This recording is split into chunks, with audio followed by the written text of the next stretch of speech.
Esse é o Quarto de Cima, estou de volta. Antes de mais nada, eu quero comentar aqui o nosso podcast Quarto de Cima. Tem uma parceria com a agência B16 e com a Labora Store. A agência B16 é especializada em marketing e design para ajudar você que é empreendedor, investidor católico a conduzir a sua carreira de uma maneira mais otimizada. Você pode acessar agenciab16.com.br ou o Instagram agência B16, e a Labora Store é como um Mercado Livre, né?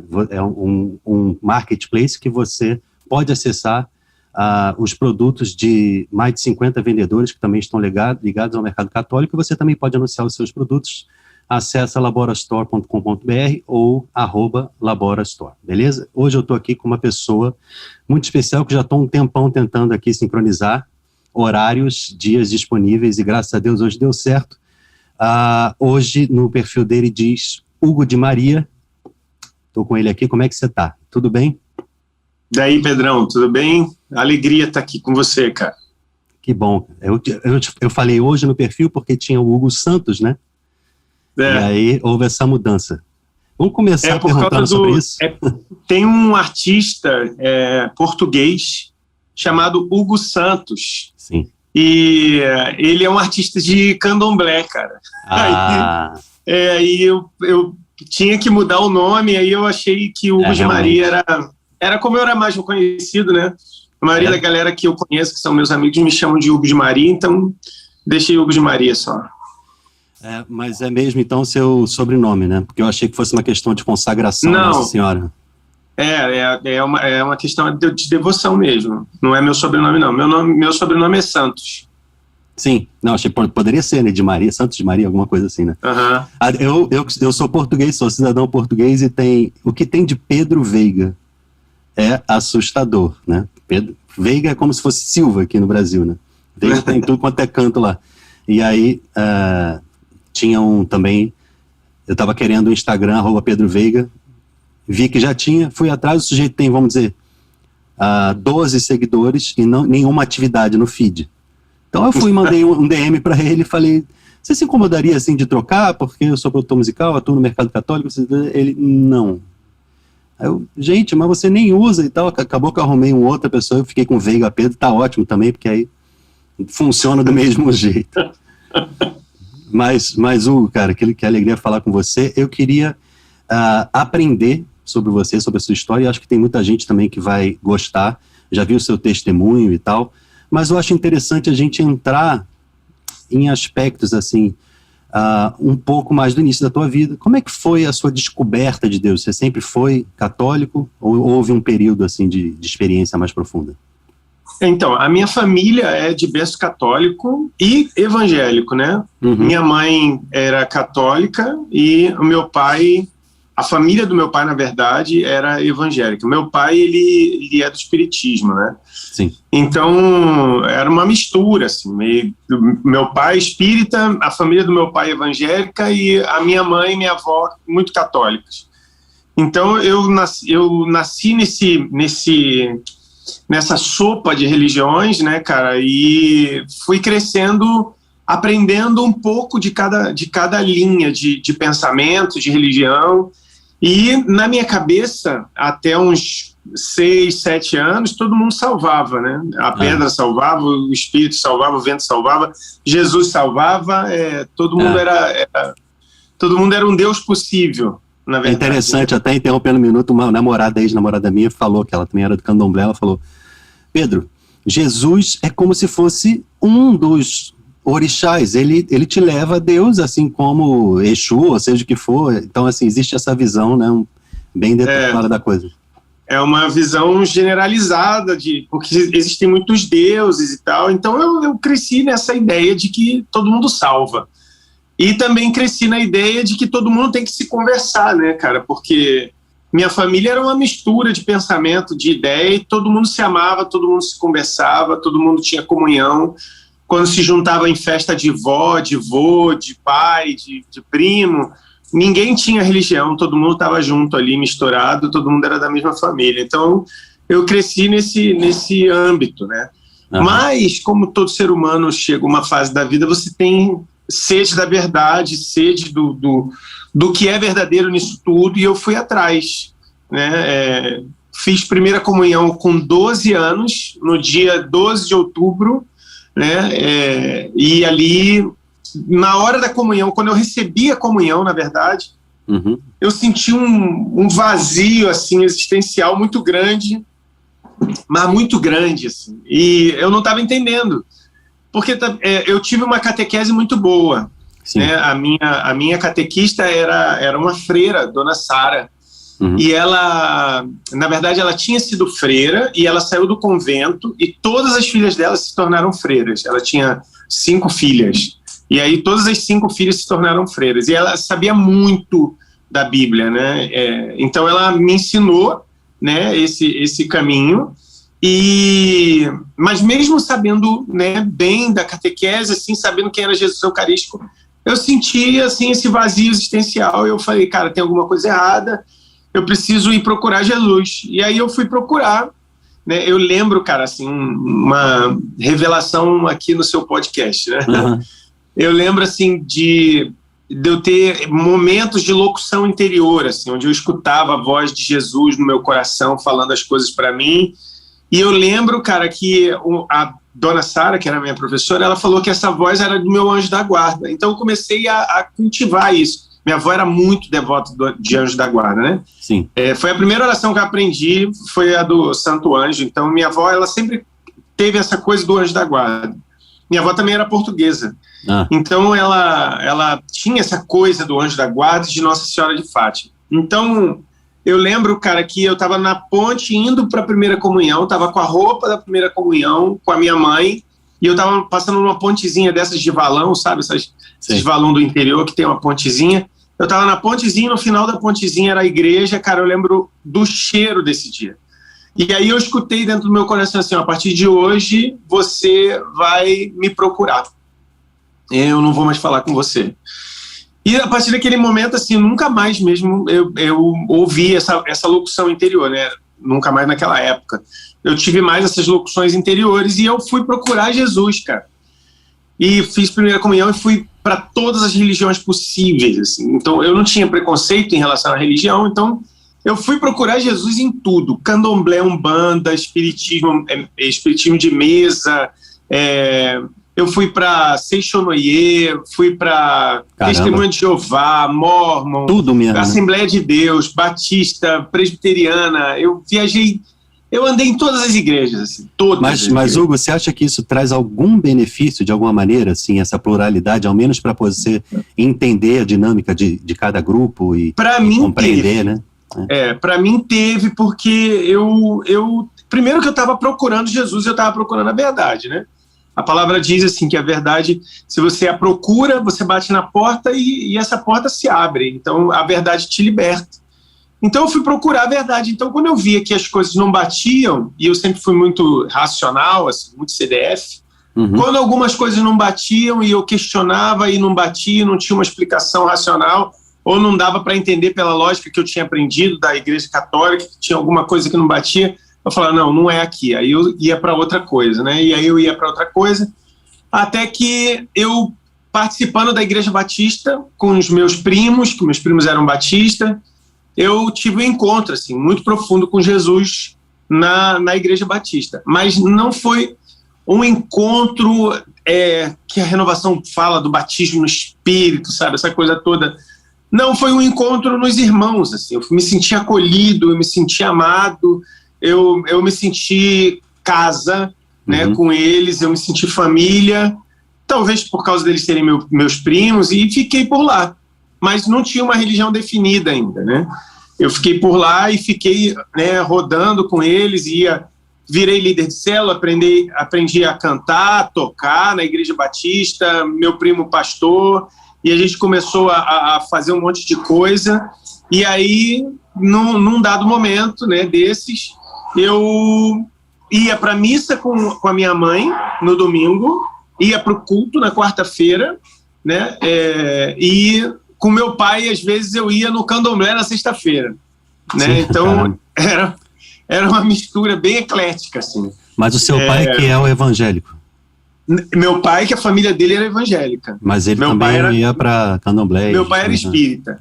Meu pai era espírita. Então eu ia com meu pai na sexta-feira, ia quarta-feira no culto dos jovens e no domingo eu ia para missa e estava tudo certo. Né? Tava tudo bem. Até que um dia, assim, eu comecei a me sentir incomodado em ir no candomblé com meu pai, na Umbanda também, meu pai frequentava os dois. Tomava passe? E eu falei, não, cara, não quero mais, porque tinha umas paradas que não batiam bem na minha cabeça, sacrifício de animais no candomblé e umas paradas meio de, né, da Umbanda lá, que não vale a pena entrar no contexto, mas não batia na minha cabeça, e eu falei, não, cara, não quero mais isso não, aí fiquei só na Igreja Batista, participando na Igreja Batista e na missa com a minha mãe. No domingo. Missa era fiel todo domingo. E minha mãe, ela sempre pedia para que eu participasse com ela, né? Então eu ia lá, participava de boa e foi. Quando foi num domingo, cara, minha mãe falou, porque eu ia com a minha mãe na missa de 6 horas da manhã, das senhorinha. Aquela missa que o som é bem baixinho, não tem música. Comungava tudo normal? Comungava, e ia. Quando ela chegou um dia, foi bem no auge do Padre Marcelo Rossi, assim, sabe? Sim. Padre Marcelo Rossi no talo, era o top hit, era Marcelo Rossi. E aí eu falei, a minha mãe falou, cara, eu quero te levar na missa dos jovens. Sim. Eu falei, missa dos jovens na Igreja Católica? Porque na minha cabeça, na Igreja Católica só tinha velho, porque minha mãe só me levava na missa dos velhos, né? Eu não via jovem na Igreja Católica, eu só via jovem na Igreja Evangélica. Exatamente. Eu falei, não, cara, tem alguma coisa errada aí. Aí ela, não, vamos na missa dos jovens. Eu falei, então tá bom, qual é a missa dos jovens? A missa do domingo à noite, 7 horas da noite. E bem no auge da renovação carismática, né, que a igreja bombando de jovem. Quando eu cheguei na missa, cara, à noite, eu não acreditei no que eu tava vendo. A igreja tava lotada, tinha telão pro lado de fora. Caramba. Gente pra caraca, muita gente. Eu nunca tinha visto aquilo na minha vida. Pra mim era uma festa de rua. Sabe tá rolando, o que é isso? É show? O que tá acontecendo? Tava rolando alguma parada. E, cara, era a missa, velho. E aí a gente entrou, sentou e eu vendo aquela alegria toda, aquela comunhão, aquele negócio, aquela igreja fervendo. E eu falei, cara, não é possível que isso seja igreja católica. Não... Eu tava me sentindo na igreja evangélica, né? Porque a igreja evangélica, na minha cabeça... Sempre bomba, né? Era daquele jeito, era bombado. E o culto que eu participava era muito bom, assim, muito bom. Assim, a música era muito boa, a pregação era muito boa, tudo era muito excelente, acolhida. E aí eu cheguei lá, eu vi aquilo tudo funcionando, e eu falei, meu Deus, o que é isso, cara? Aí quando foi na hora da paz, do abraço da paz, tinha aquela música do Padre Marcelo, né? Que o Padre Marcelo cantava, né? Quero te dar a paz do meu Senhor com muito amor. E aí eu vi aquela galera se abraçando, se tocando, e eu falei, meu Deus, o que tá acontecendo, velho? E eu todo arrepiado. Muito bom. Veio aquela voz assim, cara. A paz que você procura é isso. E aí eu me ajoelhei debaixo do banco e comecei a chorar. Comecei a chorar, e chorava. E minha mãe só com a mão nas minhas costas, né? E eu chorando. E aí, no final da missa, o padre chamou pro crisma. E aí, minha mãe me deu uma cutucada, né? E falou, vai lá, filho, faz o crisma. Aí eu falei, não, mãe, não vou, não. Aí o padre insistiu. E eu falei, cara, eu vou. Eu já tocava, já cantava na igreja evangélica. Eu falei, eu vou. E, cara, o rito ali mesmo ou era um processo que você ia passar ainda? Era para inscrição. Entendi. Era para inscrição do crisma. Aí eu fiz a inscrição e comecei a participar todo domingo. E, cara, meu crisma foi muito legal, porque, assim, eles se utilizavam de uma técnica que eu já tinha visto na igreja evangélica, que era de pequeno grupo, né, de célula. Então, ele juntava os jovens todos num salão, dava uns 500 jovens, num salão, ficava lotado, e aí fazia um momento de louvor, de alegria e tal, e um momento de oração. e depois dividir em pequenos grupos de 10, 12 dentro das salinhas para o curso de Crisma. Cara, e eu amei aquilo ali. Eu gostei tanto que eu pedi para repetir de ano 2 vezes. No final do ano eu pedi para repetir de ano porque eu não tinha entendido, e no outro ano de novo porque eu queria participar de novo, até que a menina do Crisma, a coordenadora, falou que eu tinha que participar. E aí eu comecei a participar, e aí começou a bater as diferenças de doutrina, né?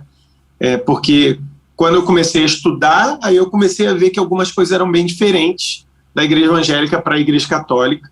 A Batista talvez não seja tanto, né? Mas tem umas coisas, principalmente quando se fala de Nossa Senhora. Assim. Sim. Mas eu tinha um coração extremamente batista, né? Mesmo tendo raiz católica e tá no Crisma e o caramba, meu coração ele ardia pela igreja batista.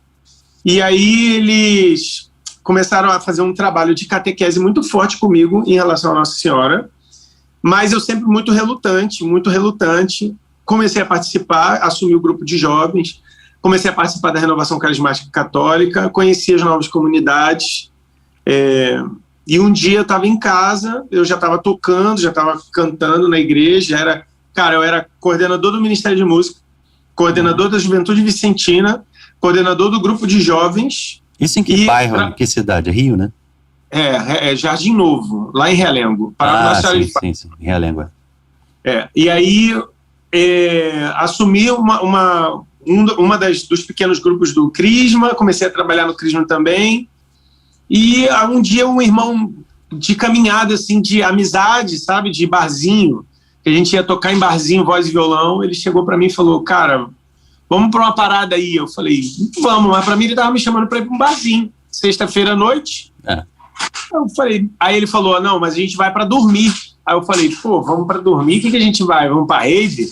Aí ele, não, vamos para dormir. Eu falei, então beleza. Aí peguei minhas coisas, coloquei no carro, fui com eles, cara, 4 horas do Rio de Janeiro de viagem. Chegamos num lugar assim, tudo apagado, um monte de barraca. Eu falei, cara, eu tô numa rave com certeza. Acampamento de jovens. Tudo apagado. E aí, de repente, ele falou assim, cara, você tá num lugar que é Mariana e Eucarístico. Caramba. Aí eu falei, Mariana e Eucarístico, meus 2 problemas, né? Como evangélico, eu tinha problema com as 2 coisas. Com a Eucaristia e com Nossa Senhora. E aí ele falou, aí eu falei, não, cara, vamos embora, porque você sabe que eu tenho problema com isso e tal. Ele, não, vamos fazer assim, ó, se você sair e você sentir alguma coisa, você fica. Se você sair e não sentir nada, aí a gente volta. Aí eu falei, então beleza. Cara, quando eu botei o pé do lado de fora, no chão, eu senti um arrepio, assim, subindo pelas costas, uma parada diferente, uma atmosfera diferente. Eu falei, o que tá acontecendo? Aí comecei a chorar. Aí ele falou, pois é, cara, porque aqui é um lugar de Deus. E eu tava na Canção Nova, entendeu? Eu tava lá na Canção Nova, em Cachoeira Paulista.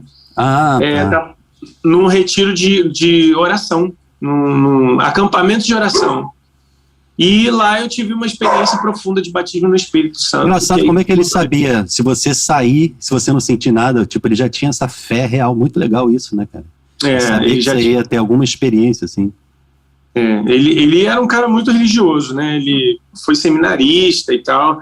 E eu não sabia de nada disso, não sabia que ele tinha sido seminarista, não sabia que tinha oração em língua na Igreja Católica, eu não sabia, entendeu? Mesmo participando das coisas e o caramba, eu nunca tinha visto. Você já tinha visto na evangélica, mas não na católica, né? Isso. E na evangélica, a minha igreja batista era tradicional, então ela não gostava de oração. Né? Não gostava. A gente era bem radical em relação a isso, inclusive. Mas, Hugo, nessa época, qual era o teu pensamento e a tua sensação, assim, as tuas constatações sobre Maria, sobre Nossa Senhora e sobre a Eucaristia? Eu acho interessante ver o pensamento de um evangélico sobre isso. Então, na minha cabeça, a Eucaristia era a Santa Ceia. Só que o que eu tinha aprendido, né, era que a Igreja Católica transformou o pão e o vinho em um ídolo. E adoravam aquele ídolo, né? Sim. Deus do vinho e o Deus Sol, que aí botava Jesus no solzão, no ostensório. Né? No ostensório, parecia um sol. E aí era o Deus Sol. Então eu tinha aprendido desse jeito. Mesmo tendo curso de catequese, aprendido isso tudo, na igreja evangélica eu aprendi de forma diferente, né, cara? Então, acaba acreditando. Com o tempo você vai acreditando, cara, porque o ambiente vai fazendo você acreditar, porque você não tem as duas realidades, né, cara? A cabeça humana, ela é assim. Se você só tem um lado da verdade o tempo inteiro, você acaba acreditando naquilo que é verdadeiro como verdade, entendeu? Ele é verdadeiro, mas não é a verdade. A verdade tem vários lados, né, cara? Interessante. Então, eu não tinha essa percepção, eu tinha só de um lado, né? E eu precisava entender o do outro. E ali, cara, eu lembro do momento, assim, eu tava orando, eu tava lá atrás, eu debochando de todo mundo. Tava debochando de Deus e o mundo. E tinha duas senhorinhas que foram com a gente, que a mulher era muito de oração, mas era muito de oração. A mulher era muito pentecostal, a mulher. Eu pensava que as mulheres eram da Assembleia de Deus, de tão pentecostal que elas eram. Elas oravam em língua o tempo inteiro, de forma irritante. Assim. Elas oravam em língua de forma irritante. E, cara, num momento, assim, o Laércio estava pregando no palco da Canção Nova, ele falou, cara, eu tenho um jovem aqui que está debochando, que está... Eu falei, pronto, cara, me denunciaram, sou eu que sou essa cara aí.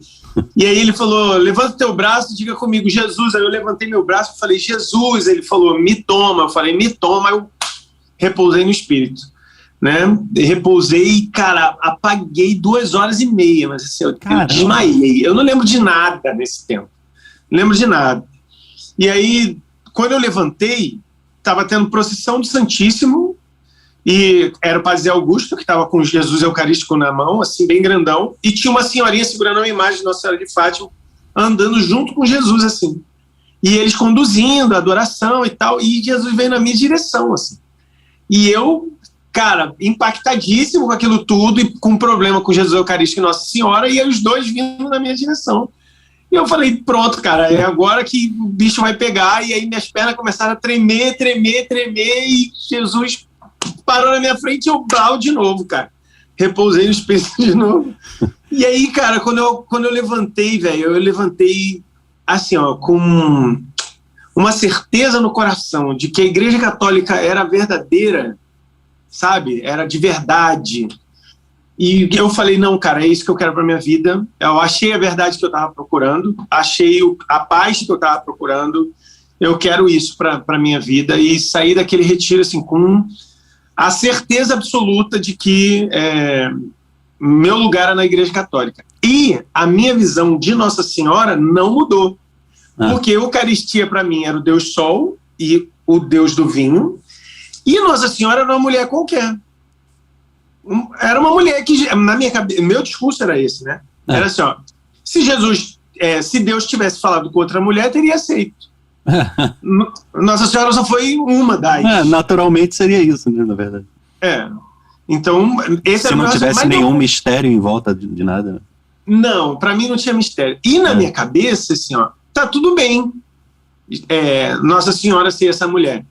Cara, ela foi uma mulher que Deus escolheu e ela disse sim, e ela é especial por causa disso. Mas ela não merece tanta honra assim. Esse era o meu pensamento. Entendi. Entendeu? Ela não merece tanta honra assim. Pra que vai dar tanta honra? Ela não é Deus, né? E aí começou assim uma batalha interior, né? Porque eu era coordenador do grupo de jovens e eu continuava com aqueles meus pensamentos meio protê dentro da Igreja Católica. Protê é ótimo. Que ano isso? Dentro da Igreja Católica. Foi que aí ano eu ganhei isso? 2 livros, cara.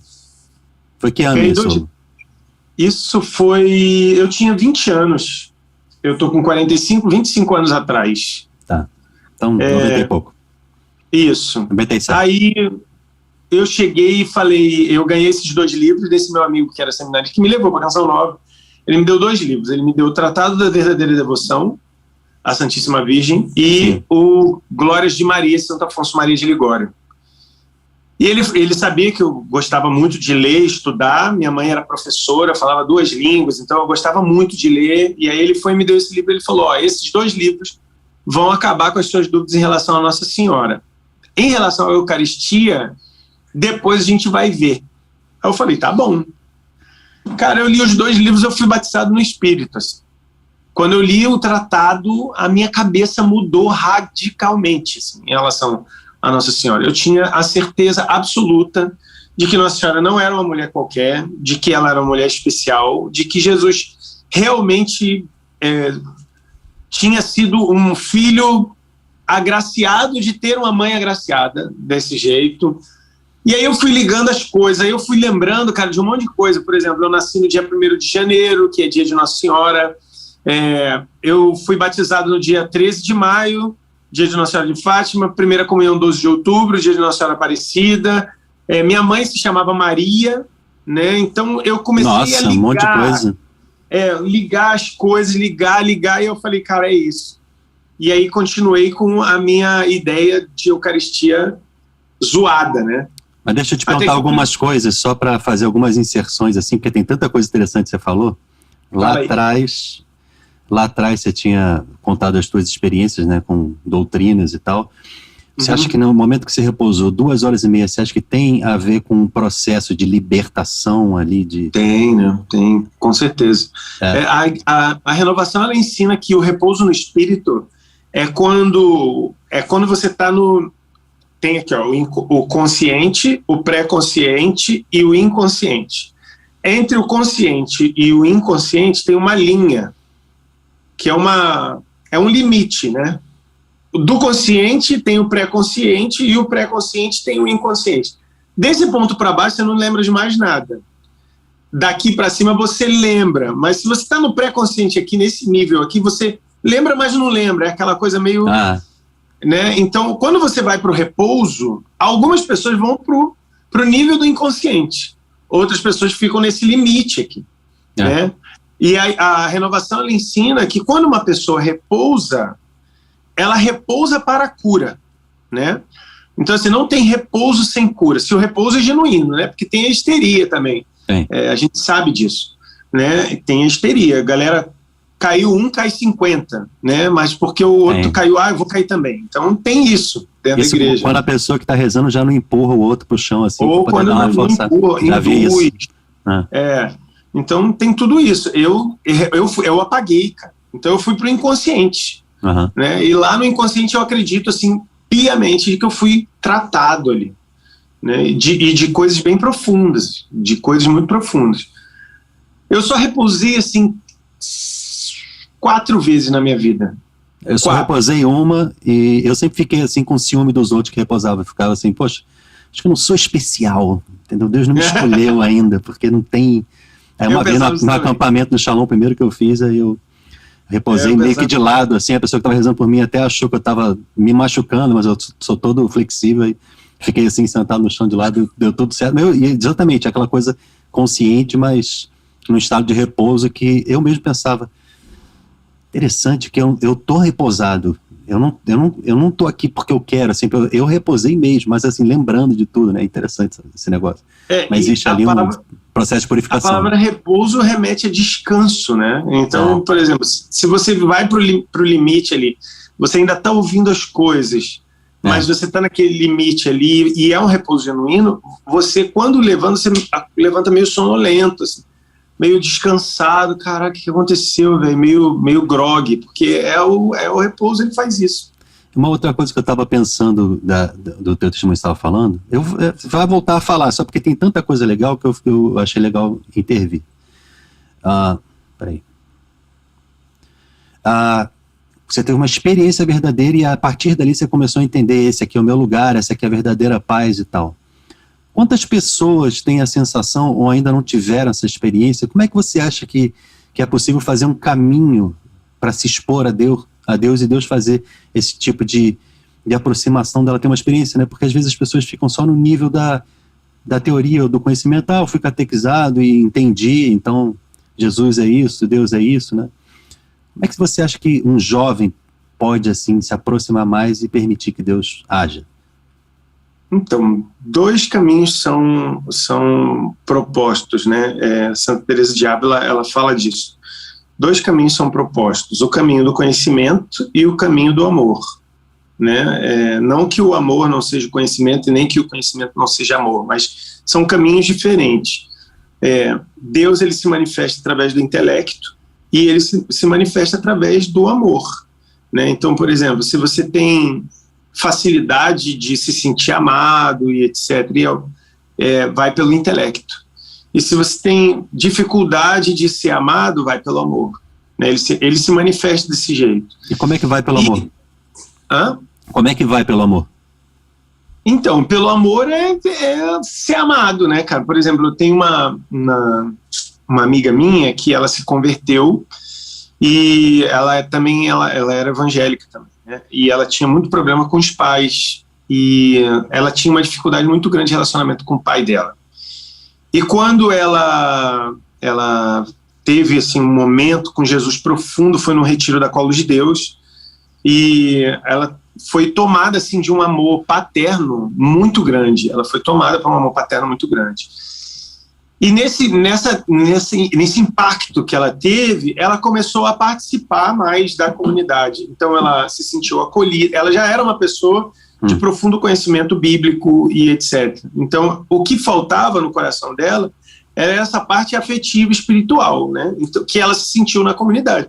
Na comunidade também tem muita questão intelectual, mas o mais forte das comunidades é essa questão da koinonia, né? Da comunhão, do se sentir pertença, do estar junto, do construir junto. E era o que faltava para ela. Então, assim, Deus se manifestou na vida dele e ela se decidiu por viver uma vida santa, porque ela, já tendo conhecimento da palavra, sim, ela se encontrou no amor num lugar onde as pessoas a amavam, né? E aí ela perdoou os pais, uma história bem bonita, assim, ela perdoou os pais, hoje ela tem uma comunhão incrível com os pais dela. Então você vê que, até abrindo um parênteses aqui, o caminho da conversão, ele é radicalmente catalisador, né, cara? Você está de um jeito, então está tudo espalhado ali, né? Então, quando você tem o impacto do batismo no Espírito, o batismo no Espírito ele catalisa essas informações todas que você tinha espalhado e junta tudo num bloco, né? Transforma o muito num conjunto único, né? E conserta você. É como se a visão que eu tenho disso é sempre assim, de um vaso espatifado, né, que quando você é batizado no Espírito Santo, esse Espírito ele pega esses pedaços todinho do vaso e vai montando um quebra-cabeça até que o vaso está montado de novo. E aí você tem esse sentimento de, cara, fui preenchido, né? Mas antes você não se sentia preenchido porque você estava quebrado, né? A partir desse momento você já está montado e aí você já pode ser preenchido. Eu acho que é bem isso, cara. A relação de misericórdia também, eu vejo que a gente pode ter uma caminhada longa, né? Existem aspectos da nossa história que podem ter feridas que permanecem, e Deus até permite, né, para a via de santificação. Eu estou lendo um livro, tá ali, Como Se Aproveitar das Próprias Faltas, do Joseph Tissot. Já viu? Muito bom. Uhum. Isso veio como penitência. Um padre, quando eu fui confessar, ele falou, lê isso. Eu sou péssimo de ler, até hoje eu não cumpri a penitência, eu fico lendo aos poucos aquilo, mas assim, é tão bom que ele fala muito dessa dinâmica da misericórdia, né? Se você desanimar com o teu pecado, ali tá a via para tua própria perdição, né? Se você não entende que a misericórdia de Deus é constante, é sempre disponível, é sempre está disposto a perdoar, sempre te ama e não julga nunca, você vai se julgar porque você vai ficar com medo de Deus te julgar ou de não te querer mais, aí você vai se desanimar, né? Eu digo isso porque é muito... A gente fica com uma impressão de que, então quando eu tiro aquela primeira experiência, eu vou ficar para sempre infalível, né? Não vai, né? Não é assim. Então, eu tive essa impressão por muito tempo. Então a minha primeira experiência não foi de verdade ou não foi suficiente porque eu ainda peco coisas antigas, né?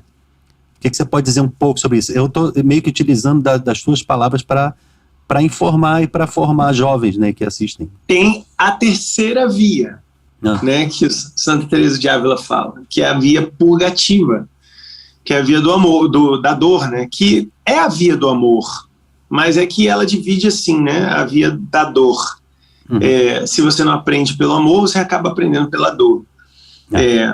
Na psicologia eu estou fazendo faculdade de psicologia, né? E aí ontem eu tive uma aula de psicanálise e a professora falou sobre a questão da relação do ser humano com o sentimento da falta.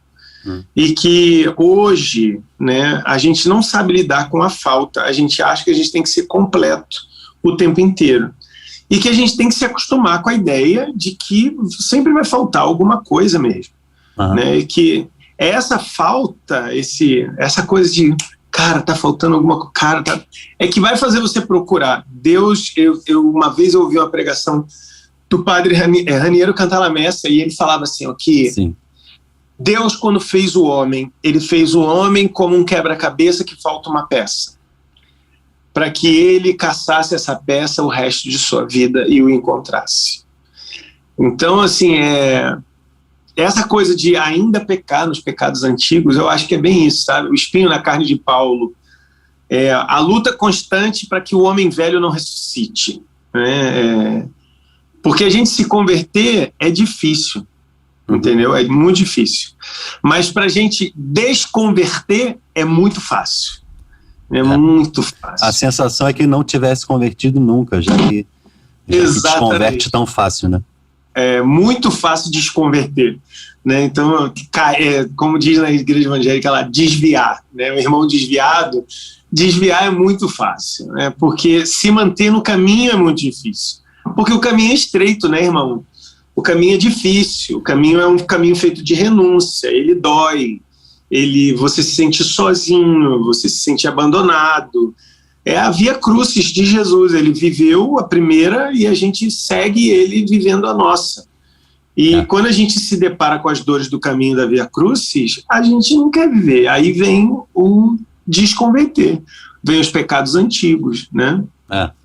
E essa via mariana na tua vida deve ser de grande auxílio. Eu estou vendo aqui, No Colo de Deus, Devoção Mariana para os Jovens, foi um livro que você publicou. Isso tem quanto tempo? Então, eu escrevi No Colo de Deus já há muitos anos, né? Muitos anos. Eu concluí ele antes da pandemia, um pouco antes da pandemia, um ano antes, 2018. E publiquei em 2019. Quando eu escrevi o livro No Colo de Deus, eu queria escrever um livro que contasse um pouco mais do meu testemunho, da minha relação com Nossa Senhora, e como que eu matei as minhas dúvidas em relação às dúvidas cruciais. Né? E no livro eu escrevo, né, que, na verdade, eu descobri ao longo dos anos que com Maria, quando a gente dá a mão para ela, atravessar esse tempo do caminho estreito é, entre aspas, mais fácil. Por que entre aspas? Porque é difícil, tá? Mas como ela sabe o caminho, é como se ela guiasse a gente nesse caminho que a gente não vê para onde tem que ir. A gente segue Jesus, ele está andando na nossa frente, e quem dá a mão para a gente, que é o nosso Cirineu, é a Virgem Maria, né? A Virgem Maria, ela é o nosso Cirineu. Nossa, coisa linda, nunca pensei nisso. E quem é, né, a pessoa mais perfeita para dizer como a gente pode se configurar a Jesus, se a própria pessoa que configurou Jesus, ela sabe, né? Ela sabe fazer. Ela é a forma Dei, né? Ela é a forma de Deus. Então, quando a gente anda com ela fala assim, ó, isso aí não é de Jesus. Isso aí é seu, muda, né? Ó, isso aí tá certo, ó, isso aí pode te levar para um caminho. E, cara, ela fala, é incrível, como quando você se debruça sobre a devoção mariana, e você começa a aprender sobre Nossa Senhora, e você começa a observar as coisas de Jesus através de Maria, como você aprende rápido, entendeu? Então, ela é mestre, né? Já ensina tudo.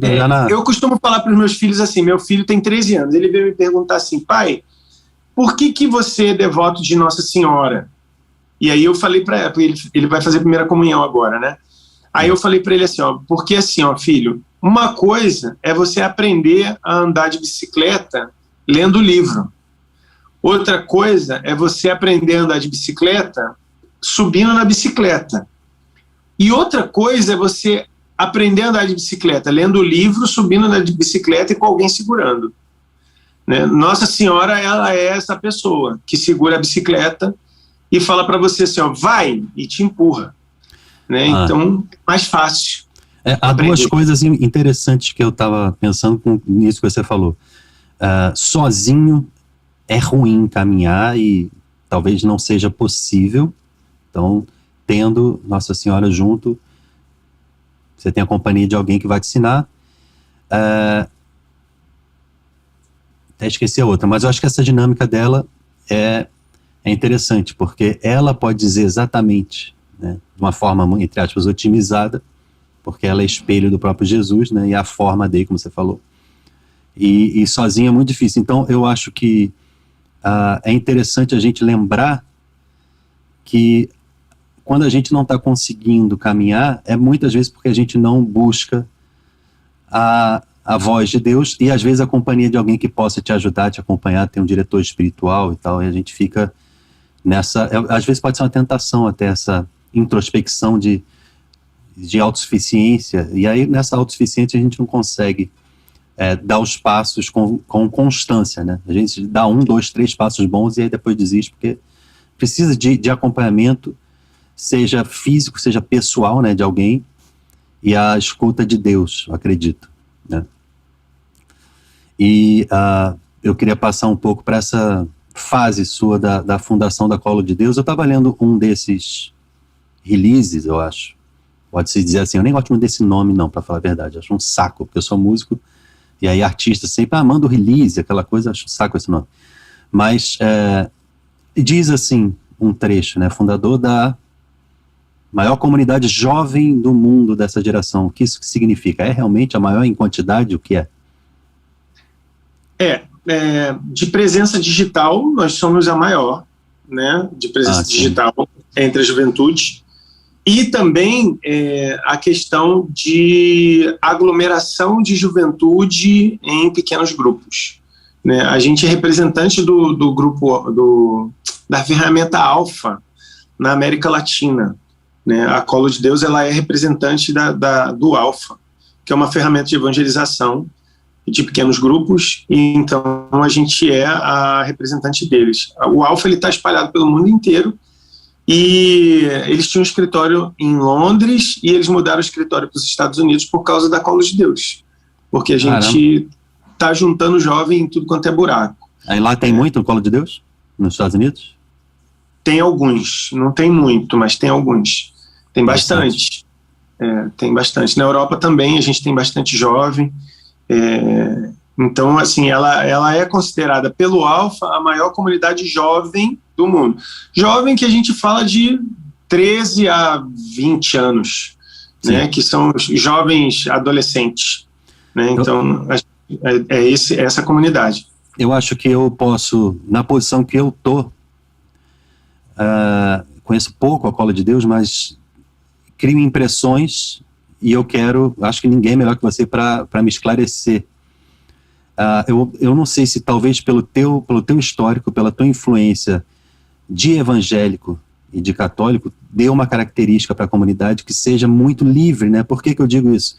Eu acho que existe uma questão negativa na Igreja Católica de estar muito engessada nas suas expressões de louvor, de pregação, oração, evangelização através da arte, e eu acho isso triste, né? Eu sou produtor musical e sempre tento mudar a linguagem, sempre tento inovar, porque eu acho que jovem não tem paciência para coisa antiga, não se relaciona, não tem familiaridade, né? E eu vejo que tem esse aspecto positivo.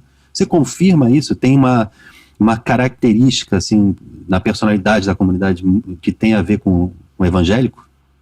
Tem sim. Tem por causa da minha raiz, né?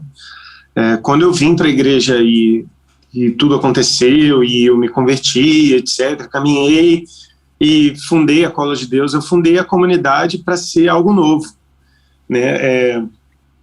Eu estava nessa vibe, né, que você falou, de, cara, eu não quero começar com as coisas antigas, né, quero algo novo para deixar para os meus filhos, na verdade, né? Então, eu comecei a comunidade de uma forma inovadora, mas não inovadora de realmente novo, inovadora de agrupar o que já existe.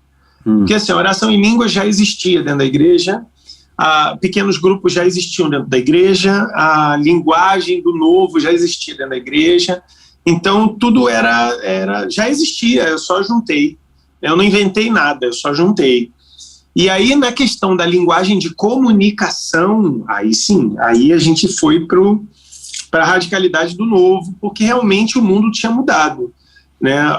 Hoje, a gente tem um padrão da igreja de comunicação visual, da internet, etc., que já está começando a ficar meio que generalizado, assim, meio homogêneo. Mas quando a gente começou, não tinha nada disso, né? A gente chegou inovando tudo, né? A Shalom também passou por essa fase também de inovar na comunicação, na música, e eu acho que a Canção Nova, principalmente, né, quando a Canção Nova surgiu, foi um boom na comunicação, assim, eles mudaram tudo, e a gente foi pelo mesmo viés. Então, assim, mais uma vez, não era algo novo, né? A gente juntou o que já existia, mas a gente partiu para uma nova linguagem. E também me decepciona, Pedro, essa questão da igreja ser tão engessada na visão dela, sabe? Porque assim, dá pra gente medo de errar, talvez, né? Eu acho que não, eu acho que é mais uma cultura da manutenção. É tipo assim, olha, cara, isso aqui deu certo até agora, então não mexe nisso não, porque vai que dá errado, né? Então a gente vai perder tudo. Mas eu acho que esse medo de manutenção deixa a igreja arriscada demais e ela se envelhece, né? No marketing a gente aprende isso. Né? Se uma empresa ela não inova, ela se torna velha, entendeu? Não comparando a igreja com uma empresa, mas aqui a gente está falando de comunicação, né? Então aí eu posso comparar. Não, mas a dinâmica é a mesma. E a hierarquia que as empresas têm são herança da igreja. Isso, então assim, por exemplo, né, a gente vê que a gente entende, né, no marketing que a gente pode comunicar o que sempre foi comunicado, mas de uma forma melhor. O meio pode ser diferente, mas a mensagem é a mesma. Então assim, quer cuidar da mensagem para que ela não seja distorcida, ok, isso é positivo. Agora, não mexer no meio, não mexer no veículo, né? Não mexer na forma, aí vai engessar, vai ficar velho. Vai engessar, e eu já vim falando isso em outros episódios. Padres que eu ouço dizer que reclamam porque as comunidades novas agregam a juventude. Ninguém quer estar mais ninguém não, mas grande parte não quer estar mais na paróquia, no grupo de oração, e essas comunidades estão roubando os nossos jovens. Eu não sei se eu confirmo isso. O que eu acho é que a evolução da igreja vamos auxiliar com a nossa expressão particular, né? Porque os jovens não estão indo à missa, só quando são obrigados, né? Isso é uma outra doença das pessoas da igreja, sabe, Pedro? Essa frase que você acabou de falar. A comunidade está roubando os jovens da minha paróquia. Tá, mas a comunidade também é paróquia. A comunidade também é igreja. Então não está roubando nada, entendeu? Não está roubando nada. É assim, graças a Deus a igreja tem lugar para todo mundo. Era capaz da igreja morrer com as gerações que vão envelhecendo e vão morrendo e não tem mais gente entrando, né? A Europa tá assim, irmão. Exatamente. A Europa tá Até assim. porque não tem filho, né? Não tem gente nova na Europa. A Europa tá assim. Eu fui em Dublin, na Irlanda, tem catedrais fechadas porque não tem padre e não tem fiel. Não tem pra que ter, né? Não tem. Tinha uma lá que foi alugada para uma igreja da diocese, alugada para uma igreja não sei o que do modernismo de não sei das quantas, onde se celebrava culto homossexual. Meu Deus. Numa igreja católica. Isso aí é levantar a bandeira da derrota total, né? Então, assim, não tem gente, vamos alugar. Aí aluga, aí a outra lá virou pub, vendeu a igreja, virou pub. Entendeu? O altar virou uma mesa de DJ, O DJ tá com... Nossa, tem um monte de meu vídeo. Deus do céu. Tem um monte de vídeo na internet, irmão. É só tu ver lá. Na Itália, tem um monte de monastério sendo vendido. Porque não tem mais monge. Entendeu? Não tem mais. Mas por que não tem? Porque a igreja botou a rédea assim, ó. E aí é muito fácil estranhar, né? Olhar pro lado. Aí você diz, a Colo de Deus faz isso, aquilo, isso não faz parte, isso é ruim, isso é estranho e tal, ou a comunidade X ou Y, né? Mas é querer se fechar para o novo e dizer o que é certo é o que já existe. Então não pode haver nenhuma criatividade. É o que já deu certo. É. Olha o pensamento. O que é certo é o que já deu certo. Sim. O novo não é certo, está errado. Porque assim, o próprio cristianismo foi algo novo um dia. Entendeu? Existiu o judaísmo e o cristianismo era algo novo. Sim. E o discurso era o mesmo. Não se metam com esse cristianismo. Vamos ficar com o judaísmo. Isso é seita, deixa ele... Né? Tem que matar. A mesma coisa. Aí essa coisa, vamos matar, e a gente fica tentando matar digitalmente, matar psicologicamente, quando você cancela uma pessoa, quando você não quer ouvir o que ela tem a dizer, né? Você está matando ela da tua vida, né? Por mais que ela continue viva por aí. A gente precisa estar aberto. São Paulo é o maior exemplo talvez seja o maior comunicador do tempo dele. Ele é. Na igreja. Ele né? Eu só para finalizar, eu queria saber um pouco, qual é a tua relação hoje com a comunidade? Você não é membro, mas mantém uma relação? Comunicação? Sim. Eu sou o pai da comunidade, né? Tive uma publicação do padre Fábio de Mello esses dias que me representou muito, né? Ele publicou sobre a questão do pai e dos filhos. Ele falou assim, que uma relação sadia entre pai e filhos é aquela em que os pais eles sabem o momento em que eles têm que deixar o vagão dos filhos e ir para outro vagão, porque aquele vagão não é mais deles, né? Então eu hoje estou nessa vibe com a Colo de Deus. Deus me chamou a novos projetos, né? Eu tenho outros projetos. Eu tenho um projeto do Castelo Interior, que é um projeto de formação extenso, que eu preciso dedicar tempo, que eu já estou produzindo.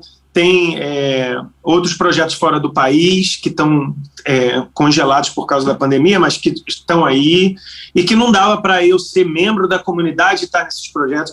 Eu tenho outros projetos de comunhão com a igreja cristã no mundo inteiro, né, fora da igreja católica, para trazer esse diálogo com a igreja e etc. Também tenho outros projetos na área da política, né, que eu quero mergulhar mais nessa área da política, estudar mais para poder me empenhar mais. Então, são coisas incompatíveis em ser membro de uma comunidade. Por exemplo, eu sou membro da Colo de Deus e eu sou político. Aí daqui a pouco vão inventar que eu estou lavando dinheiro, entendeu? Que eu estou usando... Já falam besteira sem eu ser nada, imagina eu sendo político. Daqui a pouco vão falar assim, Hugo está usando a Colo de Deus para lavar dinheiro. Não quero isso. Né? Então, para proteger o que eu já fundei e que já está funcionando, né, eu preferi sair como membro, fico como fundador porque não tem como apagar a história, eu sou fundador da comunidade, né, mas mantenho minha relação com a comunidade de forma bem tranquila.